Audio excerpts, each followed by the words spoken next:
Buenas tardes, mi nombre es Giorgio Emilio Molina López, soy estudiante del doctorado de Ciencias de la Educación de la Universidad Cuauhtémoc de México. Hoy vamos a hablar sobre psicología y pedagogía de Piaget. Para empezar, este autor se hace unas preguntas que tienen que ver con el conocimiento, cómo adquirimos el conocimiento. Lo va revisando a través de las postulaciones entre comparaciones entre la psicología clásica y una psicología más experimental, al igual que la escuela tradicional y la nueva escuela. Este primer planteamiento entonces es cómo conocen los niños, cómo aprenden. En esa función inicial, esencial de la inteligencia, habla que es crear e inventar, crear estructuras de conocimiento. Y ese primer planteamiento o esa primera pregunta que se hace, que la vamos a ir desarrollando en breve, es, ¿constituyen estas copias de la realidad o asimilaciones de lo real a estructuras de transformaciones? Bien, entonces, eh, comienza a abordar el concepto de la inteligencia y ver cómo esos conocimientos derivan de la acción y no son simplemente asociaciones que realiza el niño. Estas construcciones y estas formas de aprender eh, las va a categorizar o las va a poner dentro de cuatro periodos. Esos cuatro periodos tienen unas edades. El primer periodo es el sensomotor, que va en los primeros años de vida. El segundo periodo empieza a los 2 años y va hasta los 7 y 8. Y lo importante en este periodo es cuando el niño empieza a adquirir la función simbólica y semiótica. El tercer periodo va de los 7 a los 8 años y en este momento ya el niño es capaz de resolver los problemas un poco más fácilmente.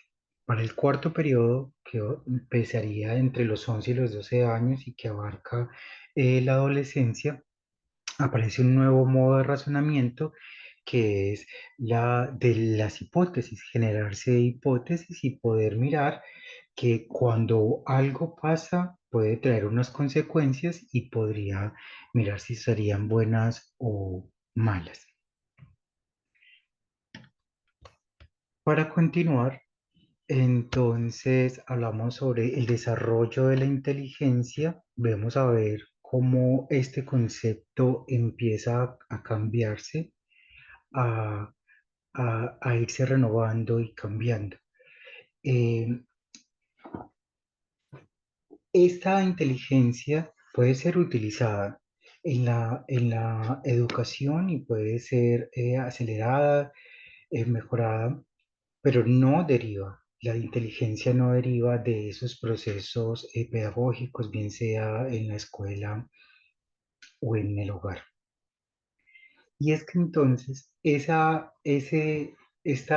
maduración de la inteligencia, al llegar, podemos decir que hay un momento dado que ya eres inteligente, eh, pero también entran aquí unos factores muy importantes como lo son el medio social y la experiencia adquirida por cada niño. No será la misma en cada uno de los espacios o en cada región geográfica, no será el mismo concepto o no podríamos calificar o observar el mismo patrón de inteligencia. No podríamos decir que es igual en todas partes. Cuando entramos entonces ya a la parte de la educación, vemos cómo ese niño no está preparado o no, la idea no es que es alguien que no sabe y que vamos a llenarlo de contenidos, que el profesor simplemente sabe que debe aprender y que se le va a otorgar un montón de contenidos. Ese lenguaje no sería suficiente para lograr todo el proceso de conocimiento, que no se daría solamente por asimilación. Eh, Educar entonces es adaptar el individuo al medio social para que eso que está aprendiendo tenga relación con su medio y con su contexto sociocultural. Eh, con la escuela nueva se adopta del estudio que hace Carl Gross con unos experimentos con animales, eh, de una observación que hace, se da cuenta que el juego es una palanca para el aprendizaje. El juego ha sido subvalorado y ha sido sacado de la enseñanza.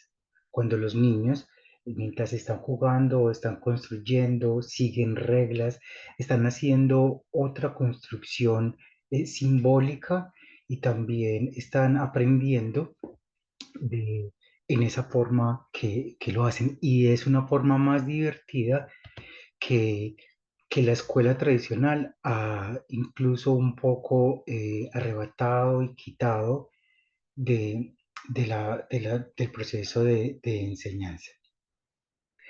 Es aquí entonces donde podemos ver otra vez este concepto de inteligencia y un poco esa diferenciación que da la psicología clásica y la psicología experimental.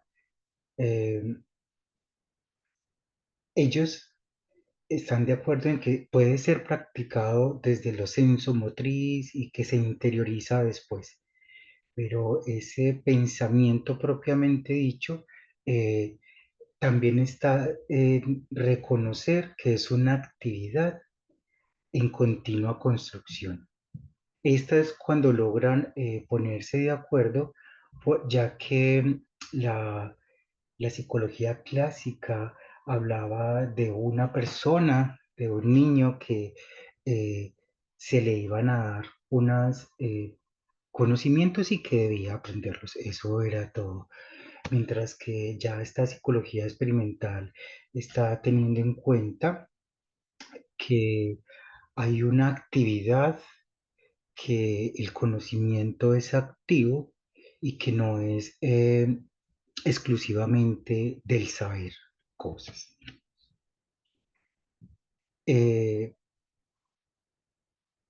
por tanto, para cerrar esta idea que hablamos de la educación, entonces el niño no es ese recipiente el que hay que llenar de información para irlo preparando, formando en algo especial.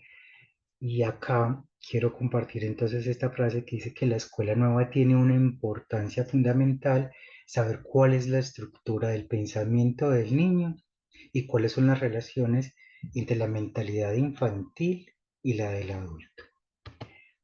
Ya en este punto podemos ver cómo empieza a aparecer el rol del profesor, ya que no se trata solo de, de pensar en que ese niño tiene que aprender algo establecido, sino que es un juego que se da entre los dos, entre el niño que se interesa por saber qué es lo que está haciendo, el profesor que planea esas actividades de acuerdo a las capacidades y de acuerdo al contexto cultural, y se logra esa conexión entre los dos. Eh, lo social y el ambiente físico son factores que intervienen continuamente en el desarrollo y de esa interacción permanente entre docentes y estudiantes. Por último, entonces, ¿cómo se adapta la vida social o mejor, cómo se dan estos procesos de socialización? Eh, la escuela nueva entonces distingue claramente los procesos eh,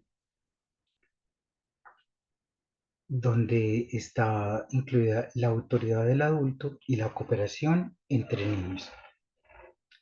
Esos métodos de educación no tienden a eliminar la acción social del maestro, sino a conciliar la cooperación entre niños con el respeto al adulto y reducir en la medida de lo posible la coacción de este último para transformarla en cooperación superior.